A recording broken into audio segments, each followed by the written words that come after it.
اما بعد فاعوذ باللہ من الشیطان الرجیم بسم اللہ الرحمن الرحیم لیس البر ان تولوا وجوہکم قبل المشرق والمغرب۔ یہ آیت قرآن مجید کی اس اعتبار سے عظیم ترین آیت ہے۔ نیکی کی حقیقت کیا ہے، اس کی جڑ کیا ہے، بنیاد کیا ہے، اس کی روح کیا ہے، اس کے مظاہر کیا ہے، مظاہر میں اولین شے کون سی ہے، ثانین کون سی ہے، ثالثاً کون سی ہے، اور اس پر ایک پورا علم الاخلاق جو قرآن کا ایک مکمل کتاب تصنیف کی جا سکتی ہے۔ ایتھکس، قرآنک ایتھکس کے لیے یہ آیت ایک یوں سمجھیے کہ جڑ اور بنیاد ہے۔ لیکن یہ سمجھ لیں کہ یہ آیت یہاں آئی کیوں ہے۔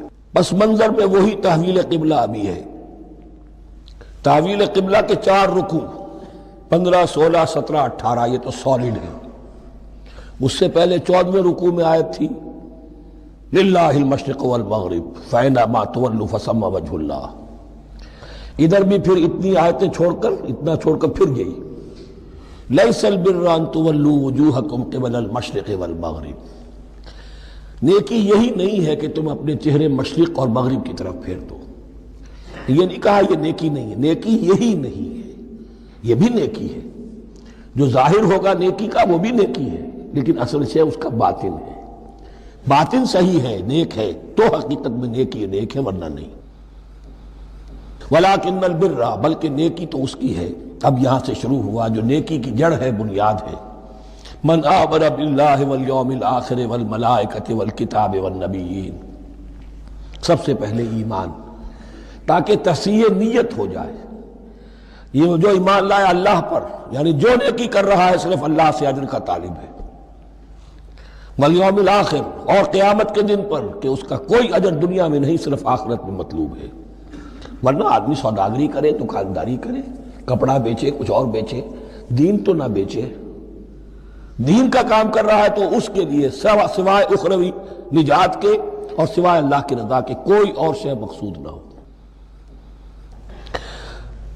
والملائکۃ والکتاب والنبیین، اور ایمان لایا فرشتوں پر اور کتابوں پر اور انبیاء پر۔ یہ تینوں مل کر ایک یونٹ بنتے ہیں۔ فرشتہ لایا دین، کتاب بن گئی، اور انبیاء پر آئی وہ کتاب۔ ایمان بالرسالت کا تعلق نیکی کے ساتھ یہ ہے کہ نیکی کا ایک مجسمہ تمہارے سامنے رہے، آئیڈیل، اسوہ۔ ایسا نہ ہو کہ اونچ نیچ ہو جائے۔ نیکیوں میں بھی ایسا ہوتا ہے، کوئی جذبات میں ایک طرف کو نکل گیا، کوئی جذبات میں ایک طرف کو نکل گیا۔ اس گمراہی سے بچنے کی ایک شکل ہے کہ ایک مجسمہ مکمل، ایک اسوہ کاملہ سامنے ہو جس میں معتدل ہو تمام چیزیں، اور وہ ہمارے لیے اسوہ کاملہ محمد الرسول اللہ کی شخصیت ہے۔ نیکی کے ظاہر کے لیے ہم انہیں معیار سمجھیں گے، جو شے جتنی ان کی سیرت میں ہے اس سے زیادہ نہ ہو، اس سے کم نہ ہو۔ کوشش یہ ہو، آئیڈیل یہ ہو کہ بالکل انسان حضور صلی اللہ علیہ وسلم کے اسوہ کاملہ کی پیروی کرے۔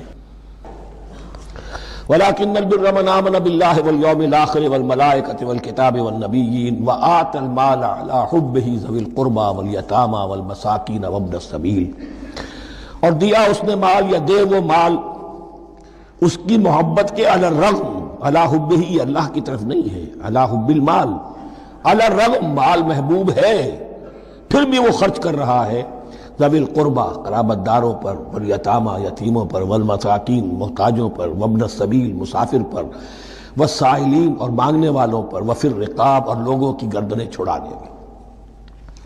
گویا کہ نیکی کے مظہر میں اولین مظہر یہ ہے انسانی ہمدردی۔ اگر یہ نہیں ہے تو نیکی نہیں ہے۔ عبادات کے انبار لگے ہوں اور دل میں شقاوت ہو، انسان کو حاجت میں دیکھ کر دل نہ پسیجے، کسی کو تکلیف میں دیکھ کر تجوری کی طرف ہاتھ نہ بڑھے حالانکہ تجوری میں مال موجود ہو، تو وہ دین کی روح سے بالکل خالی ہے۔ یا آپ سورہ آل عمران میں پڑھیں گے لن تنالوا البر حتى تنفقوا مما تحبون، تم نیکی کے مقام کو پہنچ ہی نہیں سکتے جب تک کہ خرچ نہ کرو اس میں سے جو تمہیں پسند ہے۔ جس سے طبیعت گھبرا گئی، اکتا گئی، کپڑے میں جو بوسیدہ ہو گئے وہ دے دیے، حاتم طائی کی قبر کو لات مار دی، وہ نہیں، جو شے پسند ہے اگر اس میں سے نہیں دیتے تو نیکی کو پہنچ بھی نہیں سکتے، تمہیں ہوا بھی نہیں لگے گی۔ وَأَقَامَ الصَّلَاةَ وَآتَى الزَّكَاةَ، دیکھیے نماز اور زکوٰۃ اب آ رہے ہیں۔ یہ ہے حکمت دین کہ ایک ہے روح دین، وہ ہے ایمان، اور جو اس کے مظاہر ہے، مظہر اول انسانی ہمدردی، نمبر دو ہے پھر نماز اور زکوٰۃ، اور یہاں زکوٰۃ کو علیحدہ ذکر کیا ہے، اور اس آیت کا حضور نے حوالہ دیا ان فی المال لحق سوى الزکاۃ۔ دیکھو کچھ لوگوں نے سمجھا بس ہم نے زکوٰۃ نکال دی تو حق ادا ہو گیا پورا، بڑی بے وقوفی ہے۔ مال میں حق ہے زکوٰۃ کے سوا بھی، اور اب آپ نے یہ آیت پڑھی، دیکھو اس آیت میں کیا ہے، زکوٰۃ کا تذکرہ بعد میں ہو رہا ہے، وَآتَ الْمَالَ عَلَىٰ حُبِّهِ ذَوِي الْقُرْبَىٰ وَالْيَتَامَىٰ وَالْمَسَاكِينَ وَابْنَ السَّبِيلِ وَالسَّائِلِينَ وَفِي الرِّقَابِ وَأَقَامَ الصَّلَاةَ وَآتَ الزَّكَاةَ۔ اس کی کیا حکمت ہے کہ ایمان کو تر و تازہ رکھنے کے لیے نماز ہے، اقم الصلاۃ لذکری، اور انسانی ہمدردی میں مال خرچ کرنے کے جذبے کو پروان چڑھانے کے لیے، برقرار رکھنے کے لیے زکوٰۃ ہے۔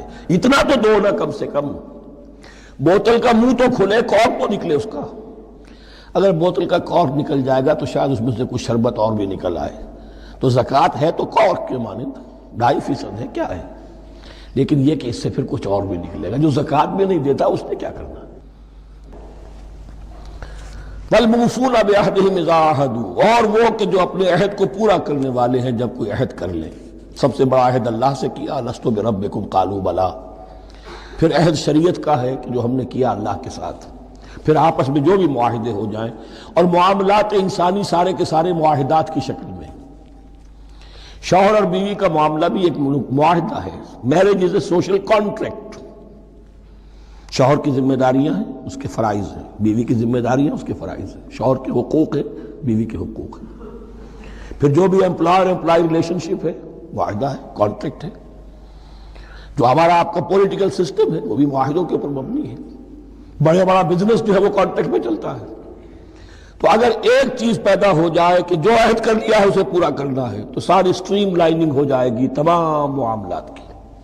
وَالْمُوفُونَ بِعَهْدِهِمْ إِذَا عَاهَدُوا وَالصَّابِرِينَ فِي الْبَأْسَاءِ وَالضَّرَّاءِ وَحِينَ الْبَأْسِ، اور خاص طور پر صبر کرنے والے فقر و فاقہ میں، جنگ کی حالت میں اور تکلیف میں۔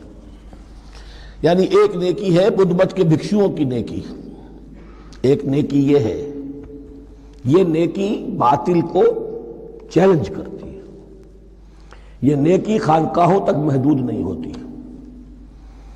یہ نیکی صرف انفرادی سطح تک محدود نہیں رہتی، جو نیکی اللہ چاہتا ہے وہ یہ ہے کہ اب باطل کا سر کچلنے کے لیے میدان میں آؤ، اور جب باطل کا سر کچلنے کے لیے میدان میں آؤ گے تو خود بھی تکلیفیں اٹھانی پڑیں گی۔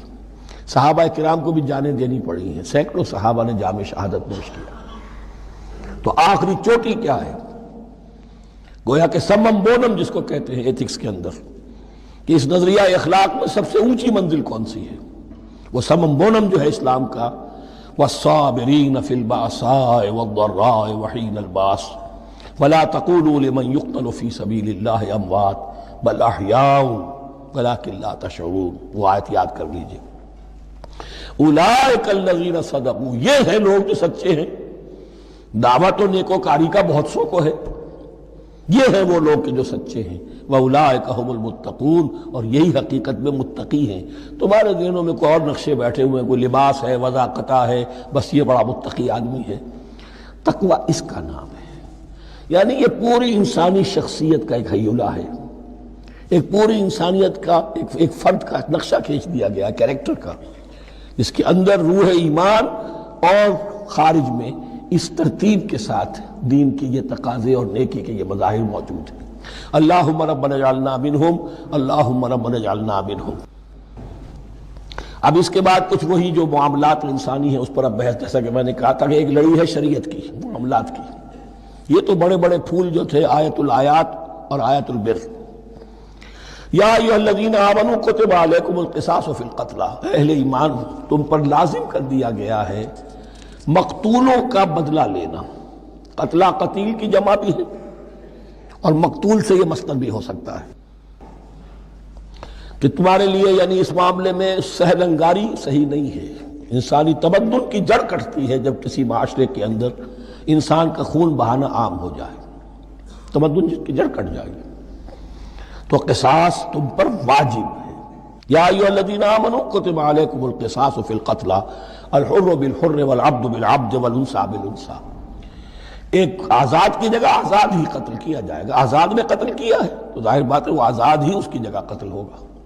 یہ نہیں وہ کہے میرا غلام لے جاؤ، میرے 2 غلام لے لو، نہیں، والعبد بالعبد، اور عبد کی جگہ عبد ہی ہوگا، جس نے قتل کیا وہی قتل کیا جائے گا، والانثی بالانثی، اور اگر قتل کرنے والی عورت ہے تو وہ عورت ہی قتل ہوگی۔ اس میں چونکہ وہاں بہت سے رواج مختلف تھے، بہت سے معیار بھی مختلف تھے۔ اگر اوسی خزرجی کو قتل کر دے تو 1/3 خون بہا، 3 گنا خون بہا، اور خزرجی اوسی کو قتل کرے تو 1/3 خون بہا، یہ ان کا قانون تھا۔ اسی طرح یہ کہ آزاد میں اور غلام میں فرق تھا، لیکن ہماری شریعت میں اگرچہ یہ طویل بڑا مضمون ہے اور اس میں کافی فقہا کے اقوال ہیں مختلف، لیکن امام ابو حنیفہ رحمۃ اللہ علیہ کا قول یہی ہے کہ تمام مسلمان آپس میں کفو ہیں، برابر ہیں، لہذا یہاں کوئی فرق نہیں کیا جائے گا قتل کے مقدمات میں۔ فمن عفی لہ من اخیہ شیء فاتباع بالمعروف واداء الیہ باحسان، پھر جس کو معاف کر دیا جائے کوئی شے اس کے بھائی کی جانب سے، یعنی جو مقتول ہے اس کے ورثاء اگر کہتے صاحب ہم اس کی جان بخشنے کو تیار ہیں، چاہے وہ خون بہا لے لیں یا ویسے ہی معاف کر دیں، تو جو بھی کچھ خون بہا طے ہوا ہو اداء الیہ باحسان فاتباع بالمعروف، تو اس کی پیروی کی جائے معروف طریقے پر اور ادائی کی جائے خوبصورتی کے ساتھ۔ ذالک تخفیف من ربکم ورحمہ، یہ تمہارے رب کی طرف سے تخفیف ہے، آسانی کی ہے اور رحمت ہے، اور اس کی رحمت ہونا بہت واضح ہے۔ اگر یہ شکل نہ ہو تو پھر قتل در قتل کا سلسلہ جو ہے وہ جاری رہتا ہے، لیکن اگر یہ ہو گیا کہ قاتل کو لا کے سامنے کھڑا کر دیا، لو بھائی اب تمہارے ہاتھ میں اس کی جان ہے، چاہو تو یہ قتل کر دیا جائے گا، چاہو احسان کرنا چاہو بخشنا چاہو ویسے ہی بخش دو، چاہو تو خون بہا لے لو۔ اس سے کیا ہوگا کہ وہ دشمنیوں کا جو دائرہ ہے وہ پھر سمٹ جاتا ہے، بڑھتا نہیں۔ اس میں بڑی رحمت ہے اللہ کی طرف سے۔ قانون جو ہے اسلام میں قتل کا، اس میں مدعی ریاست نہیں ہوتی۔ آج کل ہمارے ہاں غلطی یہ ہے، مدعی ریاست بن جاتی ہے۔ یہ مدعی ہوتا ہے یہاں پر جو بھی مقتول کے ورثاء ہیں، اور کسی کو صدر کو کیا، صدر کے باپ کو بھی اختیار نہیں ہے کہ کسی قاتل کو معاف کر دے۔ قاتل کو معاف کرنے کا جو اختیار ہے وہ صرف مقتول کے ورثاء کو ہے، کوئی صدر نہیں کر سکتا۔ ہمارے دستور میں ہے، پوری شرح پوری شق موجود ہے۔ فمن اعتدی بعد ذلک فلہ عذاب علیم، اور جو اس کے بعد بھی حد سے تجاوز کرے گا تو اس کے لیے دردناک اور بہت بڑا عذاب ہوگا۔ وَلَكُمْ فِي الْقِصَاصِ حَيَاةٌ يَا أُولِي الْأَلْبَابِ لَعَلَّكُمْ تَتَّقُونَ، اور اے ہوش مندو قصاص میں زندگی ہے تمہارے لیے۔ ایک روحانی تصور ہے معاف کر دینا اچھا ہے، اسلام بھی کہتا ہے ان تعفوا وتصفحوا وتغفروا فإن اللہ غفور رحیم، لیکن قتل کے مقدمات میں سہل انگاری جو ہے وہ اچھی نہیں ہے، پیروی شدت کے ساتھ ہونی چاہیے تاکہ اس سے آگے قتل کا سلسلہ بند ہو۔ وَلَكُمْ فِي الْقِصَاصِ حَيَاةٌ يَا أُولِي الْأَلْبَابِ لَعَلَّكُمْ تَتَّقُونَ، تاکہ تم بچ سکیں۔ اب کوتب علیکم دوبارہ آ گیا۔ یہ کوتبہ کے لفظ کو سمجھ لیجئے، جہاں بھی کوئی شے فرض کی جائے گی، لازم کی جائے گی، وہ کوتبہ ہے۔ اسی لیے شریعت کے لیے قرآن مجید میں جو لفظ ہے الکتاب، الکتاب اس معنی میں کہ اس میں شریعت خداوندی پوری کی پوری موجود ہے۔ کوتبہ علیکم، کوتبہ علیکم اذا حضر احدکم الموت ان ترک خیرا الوصیۃ للوالدین والاقربین بالمعروف، تم پر واجب کر دیا گیا، فرض کر دیا گیا، جب تم میں سے کسی کی موت کا وقت آ جائے، اگر وہ کوئی خیر مال چھوڑ رہا ہو، دولت چھوڑ رہا ہو، تو اس کے لیے فرض کر دیا گیا وصیت کرنا اپنے والدین کے حق میں اور رشتہ داروں کے حق میں انصاف کے ساتھ۔ ابھی چونکہ قانون وراثت نازل نہیں ہوا تھا، یہ ابتدائی قدم اٹھایا گیا۔ وہاں ہوتا یہ تھا جو آج بھی ہندوؤں میں ہوتا ہے، جو مر گیا اس کی ساری جائیداد کا مالک جو ہے بڑا بیٹا، چھوٹے بیٹے بھی نہیں، نہ بیٹیاں نہ بیوی، کچھ نہیں، تو سارا کا سارا مال جو ہڑپ کر جاتے تھے، کسی کو کچھ نہیں۔ یہاں یہ کہ اب پہلا ابتدائی حکم دیا گیا، لیکن یہ آیت منسوخ ہو جائے گی سورہ نساء میں جب پورا قانون وراثت آ گیا، تو اب یہ آیت منسوخ شمار ہوتی ہے۔ ناسخ وہ قانون وراثت ہے جو سورہ نساء کے دوسرے رکوع میں آئے گا۔ البتہ اس کے ایک حصے کو حضور نے باقی رکھا ہے، وہ گویا کہ سنت نے اس کے ایک جز کو برقرار رکھا ہے، اور وہ جز یہ ہے کہ مرنے والا 1/3 اپنے مال کے لیے وصیت کر سکتا ہے کسی کے لیے، 1/3 سے زیادہ نہیں، اور وارث کے لیے وصیت نہیں ہوگی، جس کی وراثت میں حق مقرر ہو چکا ہے اس کے لیے وصیت نہیں ہوگی، وہ غیر وارث کے لیے وصیت ہوگی، کسی دینی ادارے کو دینا چاہے، کسی اور کو دینا چاہے، یتیم کو، بیوہ کو، یتیم خانے کو، ٹھیک ہے، 1/3، 2/3 میں قانون وراثت کی تنفیذ ہوگی لازماً۔ تو اس آیت کا صرف اتنا حصہ باقی رکھا ہے حضور نے صلی اللہ علیہ وسلم۔ حقاً علی المتقین، یہ اللہ کا تقوی رکھنے والوں پر حق ہے، واجب ہے کہ وہ وصیت کریں کہ ہمارے والدین کو یہ مل جائے، فلاں رشتہ دار کو یہ مل جائے، باقی جو ہے جو بھی ورثاء ہیں لے جائیں۔ فمن بدلہ بعد ما سمعہ، تو جس نے بدل دیا اس وصیت کو اس کے بعد کہ اسے سنا تھا، فإنما اسمہ علی الذین یبدلونہ، تو اس کا بوجھ، اس کا گناہ انہی پر آئے گا جو تبدیل کرتے ہیں۔ جو وصیت کرنے والا تھا وہ بری ہے، اس نے صحیح وصیت کی تھی، جس نے بعد میں اس وصیت میں تحریف کی، تبدیلی کی، اس کا وبال، اس کا بوجھ انہی پر آئے گا۔